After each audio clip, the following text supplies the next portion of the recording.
SSLC പരീക്ഷ തുടങ്ങുന്ന ദിവസം തന്നെ പ്രതിഷേധങ്ങളെയും എതിർപ്പുകളെയും മുഖവിലയ്ക്കെടുക്കാതെ കൊണ്ടോട്ടി ടൗണിലെ വൺ വേ സംവിധാനം നടപ്പാക്കുന്നത് കുട്ടികൾക്ക് പരീക്ഷാ ഹാളിലെത്താൻ വൈകുന്ന സാഹചര്യം രൂപപ്പെടുമെന്നും അതിന്റെ ഉത്തരവാദിത്തം ഏറ്റെടുക്കണമെന്നും ബസ് ഓണേഴ്സ് അസോസിയേഷൻ ഭാരവാഹികൾ ബന്ധപ്പെട്ട അധികാരികളോട് അഭ്യർത്ഥിച്ചു.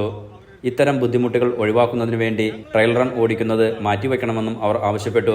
തിങ്കളാഴ്ച പരീക്ഷണാടിസ്ഥാനത്തിൽ ടൗണിൽ വൺ വേ സമ്പ്രദായം നടപ്പാക്കാൻ കഴിഞ്ഞ ദിവസം ചേർന്ന കൊണ്ടോട്ടി നഗരസഭ ട്രാഫിക് അഡ്വൈസറി കമ്മിറ്റി യോഗം തീരുമാനിച്ചിരുന്നു.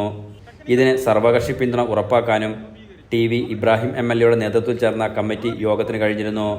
എന്നാൽ ബസ് ഉടമകൾ ഇതിനെ ശക്തമായി എതിർക്കുകയാണ്. തികച്ചും അശാസ്ത്രീയ രീതിയിലുള്ള ഈ പരിഷ്കാരം ഒരു നിലയ്ക്കും അംഗീകരിക്കാൻ കഴിയാത്തതാണ്.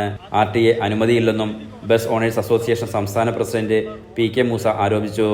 വൺ വേ സമ്പ്രദായം നടപ്പിലാക്കിയാൽ ബസ് സ്റ്റാൻഡ് ബഹിഷ്കരണം അടക്കമുള്ള പ്രതിഷേധ പരിപാടിയിലേക്ക് നീങ്ങുമെന്ന് സംഘടനാ ഭാരവാഹികൾ എൻലൈറ്റ് ന്യൂസിനോട് പറഞ്ഞു. കാരണവശാലും ബസ് ഉടമകൾ അംഗീകരിക്കുന്നതല്ല, അതിന് ശക്തമായി പ്രതികരിക്കും.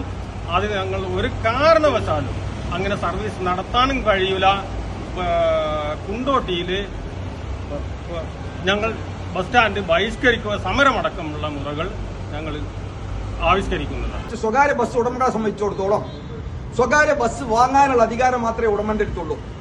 ആ ബസ് എപ്പോൾ പോകണം, എങ്ങനെ പോകണം, ഏത് റൂട്ടിൽ പോകണം എന്നുള്ള അവകാശങ്ങൾ മുഴുവനും RTA ബോർഡിന്റെ അടുത്താണ്. RTA ബോർഡിൽ നിക്ഷിപ്തമായ ഒരു സംഗതി ഞങ്ങളെ RTA ബോർഡിന്റെ തീരുമാനമില്ലാതെ അടിച്ചേൽപ്പിക്കാൻ ശ്രമിച്ചാൽ അതിന് ശക്തമായ രീതിയിൽ ഞങ്ങൾ മറുപടി പറയേണ്ടിയിരിക്കും. ഞങ്ങളെ ശക്തമായ രീതിയിൽ ഇത് അടിച്ചേൽപ്പിക്കാൻ ശ്രമിച്ചാൽ ആ ദിവസം മുതൽ കുണ്ടോട്ടി പട്ടണത്തിലെ എല്ലാ ബസ്സുകളും അനിശ്ചിതകാലത്തേക്ക് നിർത്തിവിടും.